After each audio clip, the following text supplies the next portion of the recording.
Kabahin sa mga kasong giatubang sa duha ka kompanya ang Republic Act 7942 o Philippine Mining Act of 1995 for illegal exploration, theft of minerals o disobedience to authority. Dugang mga balitang lokal, gisugdan na karong adlaw ang pagtuki sa executive budget nga gisubmiter ni Mayor Vicente Imano sa 16th City Council nga unhan pag-review ni Vice Mayor Cesar Ayan Acenas. Base sa projection sa mayor o sa local financial czars, ang Balancing General Fund budget sa Dakbayan alang sa sunod nga tuig pagalangkuban kini sa expenditure program nga moabot sa 1.98 ka bilyon ka pesos nga dunay per capita spending nga 3,578.96 pesos kung itandi kini sa karon nga tuig nga 3,219.31 per capita.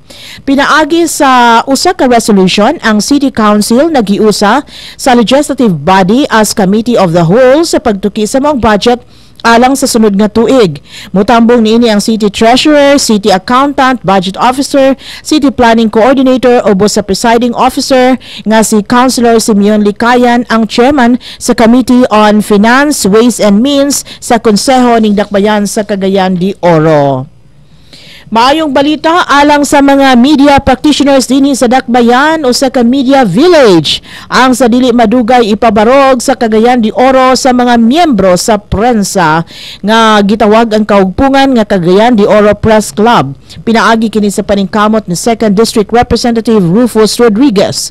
Ang maong balita gianunsyo ni COPC President Monsignor Elmer Abacahin atol sa 61st founding anniversary sa kapunungan karong bag-o.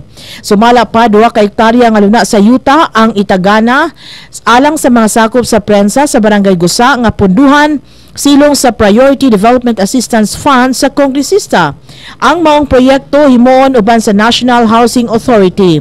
Matud pa ni Abacahin nga formal na nga sugdan ang clearing sa area sa sunod nga bulan na diin dulan 300 kabalay ang tukuron. Apan gipasabot nga maong hatagan sa prioridad kadtong mga sakop sa medyang nga apektuhan sa bagyong Sendong sa nakalabay nga hapit usa ka tuig. 19 ka mga kawani sa City Hall gisilutan baguhay pa lamang tungod sa nagkadaiyang mga kasaypanan. Bisan pang taliabot ang piliay apan na naad si Mayor Imano nga dili siya magpanuko pagsilot sa sikin sa mang empleyado sa City Hall nga makalapas sa mga palisiya pag-alagad sa katawhan. Ang katuyuan sa mayor mao ang pagsiguro nga dili makuwangan ang serbisyo niini ngadto sa katawhan. Dugang kalambuan ug kaugmaran sa pagsulbong sa ekonomiya sa Cagayan de Oro sa pagbukas sa bag-ong Centrio Ayala Mall. Nakadugang kini sa atraksyon gawas nga ang maong dakong tindahan nakakausab-usab sa hulagway sa Dakbayan. Pinaagi niini gipaabot ang pagdagsang sa uban pang mga investors nganhi sa Cagayan de Oro.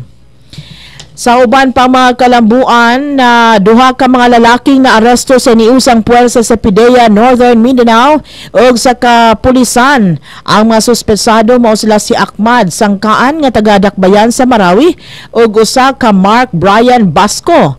Matud pa ni PIDEA Agent Ben Calibre nga naresto ang suspetsado sa ilang pagresponde sa Police Station 1 din unang nahitabo ang ginukdanay.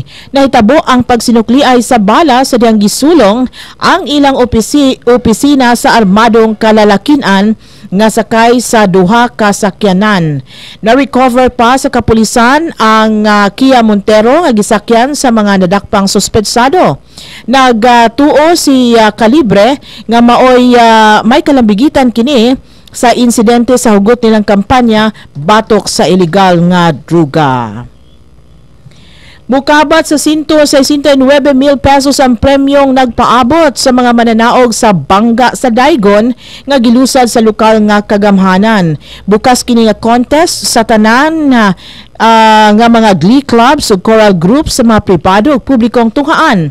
Alang sa elementaryang category, kinihimoon sa Disyembre 15 sa SM City, samtang high school category himoon sa Disyembre 12 sa Limkit-Kay Center.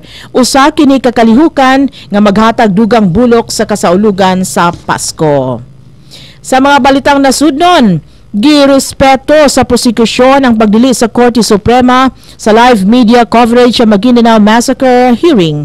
Sumala pa ni Attorney Nena Santos, abogado sa mga biktima sa Maguindanao Massacre, ang importante matud pa nga masundan sa pamilya sa mga biktima ang pagdungog pinaagi sa live streaming. Sa gipagula nga desisyon sa Korte Suprema, wala gibakwi ang live coverage sa pagdungog sa Maguindanao case, kundili magpahimutang lamang sa mga closed circuit viewing sa gawa sa courtroom alang sa gustong makadungog sa maong hearing. Magpahimutang usab ang korte sa closed circuit viewing sa piniling trial court sa Maguindanao, Coronadal, South Cotabato, General Santos City, kundiin nagagikan ang kadaghanan sa mga paryente sa mga biktima sa mangilngig nga krimen. Balita gikan sa gawas sa nasod, gikatawan kung gilantaw nga maapsan sa Amerika ang Saudi Arabia isip top oil producer sa kalibutan paghidangat sa 2007. Kini ang pangagpas sa International Energy Agency nga matud pa sa IEA makabot sa Estados Unidos ang kaniadtong wa damha nga energy self-sufficiency.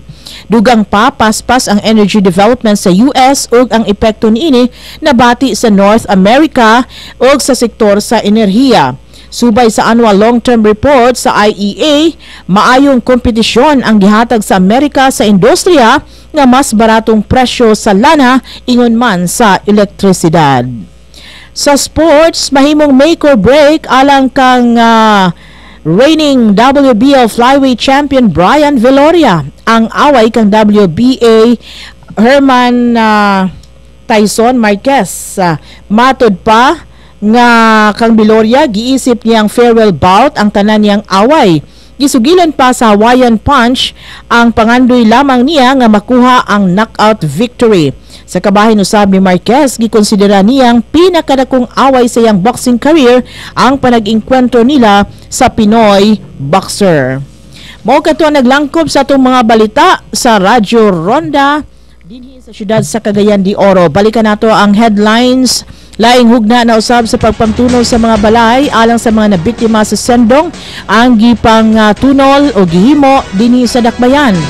Strikto nga traffic scheme ipatuman sa Cagayan de Oro. Duha ka mining company sa syudad ang kasuhan. 1.98 ka bilyon ka pesos nga budget sa Dakbayan alang sa 2013 sugda na sa pagtuki karong adlaw. Usa ka village tukuron alang sa mga sakop sa media ning Dakbayan. Sa nasudnon na hukom sa Korte Suprema nga walay live media coverage sa Maguindanao Massacre hearing girespetuhan. Og sa sports, away ni Brian Viloria sa Domingo make or break sa iyang boxing career. Daghang salamat sa inyong paminaw sa ngalan sa ginatibuang puwersa sa News and Current Affairs sa RPN TV5 ug DXKO Radio Cagayan de Oro. Ako si Jean Seruihos, mayong adlaw sa tanan. Mao kadto ang hanay sa mga labas nga kasayuran sa atong palibot. Mga balita nga angay niyong masayran dinhi lamang sa DXKO. Daghang salamat sa inyong pagpaminaw.